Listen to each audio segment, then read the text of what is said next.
మా నియోజకవర్గం జోలికి వస్తే జీవిత ఖైదు అంటే లైఫ్ అనుభవించి మర్డర్ కేసులో లైఫ్ అనుభవించిన వాళ్లకు కూడా క్షమాభిక్ష పెట్టి మళ్ళీ రాజకీయ జీవితం ప్రసాదించింది కూడా వైఎస్ రాజశేఖర రెడ్డి గారు, వైఎస్ కుటుంబం.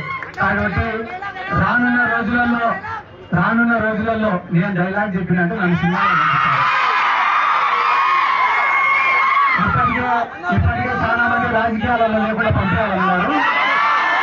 డైలాగ్ చెప్పినట్టు అయ్యే చెప్తాను సార్ గారు. కాబట్టి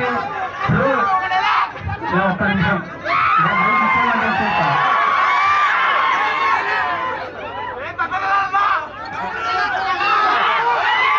ముఖ్యమైన విషయం ఏమంటే ఆడదాం ఆంధ్ర అనే కార్యక్రమం కూడా దాదాపుగా 120 కోట్లు ఖర్చు పెట్టి ఆడదాం ఆంధ్ర అనే కార్యక్రమం కూడా చేయడం జరిగింది. జగన్మోహన్ రెడ్డి గారు ముఖ్యమంత్రి అయిన తర్వాత ఎవరినైనా ఆలోచించుకోమని చెప్పండి. రాజకీయ నాయకుడు అనేవాడు ఎట్లుంటాడు అంటే కేవలం ఎలక్షన్ల ముందరనే ప్రజల్లోకి వస్తాడు, ఎలక్షన్లు అయిపోయిన తర్వాత కనపడడు అనే ఒక అపోహ ఉండేది, ప్రజలకందరికి కూడా ఒక అభిప్రాయం ఉండేది.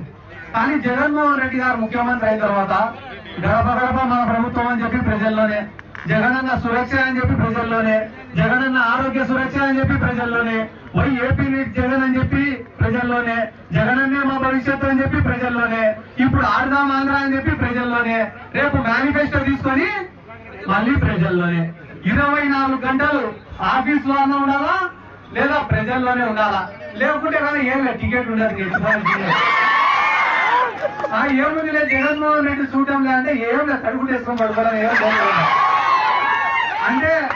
అంటే మళ్ళా ఒక్కొక్కరి పైన ఒకరనుకుంటారు 10 సర్వేలు పెట్టారు మా సార్, ఏం పట్టించుకోవడం లేదు అనుకుంటే పాపం ఇప్పటికే చాలా మంది ట్రాన్స్ఫర్ అయినా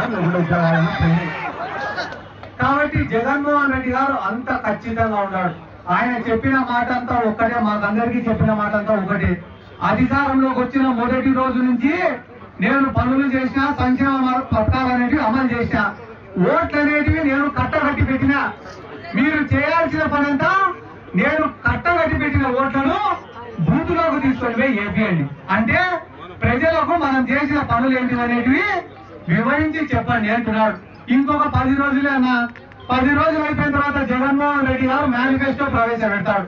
ఆ మేనిఫెస్టోలో రైతు రుణమాఫీ పెట్టాడా, లేకుంటే అమ్మఒడి ఇద్దరికి ఇస్తా అని చెప్తాడా, ఇంకా ఎంతమంది ఉంటే అంతమందికి పెన్షన్ ఇస్తా అని చెప్తాడా, లేకుంటే కన్నా రైతు పెట్టుబడి కింద 20,000 రూపాయలు ఇస్తా అని చెప్తాడా, ఏం చెప్తాడో, సిలిండర్ల పైన సబ్సిడీ ఇస్తా అంటాడా, లేకుంటే కన్నా ఉచితంగా సిలిండర్లు ఇస్తా అని చెప్తాడా, లేకుంటే కన్నా అందరు బస్సులు ఉంటే ఇబ్బంది కానీ ఇట్లా ఏం చెప్తాడనేది తెలియదు. కానీ ఒక మంచి మేనిఫెస్టోతో ఇంకో 10 రోజుల్లో మన ముందుకు రాబోతున్నాడు. ఒక పక్కన జగన్మోహన్ రెడ్డి గారు చెప్పిన మేనిఫెస్టో, ఒక పక్కన చంద్రబాబు నాయుడు గారు మేనిఫెస్టో, రెండు ముందు పెడితే కదా అది ఆమె చిన్న పిల్లోడిని ఎత్తుకుని చూడు,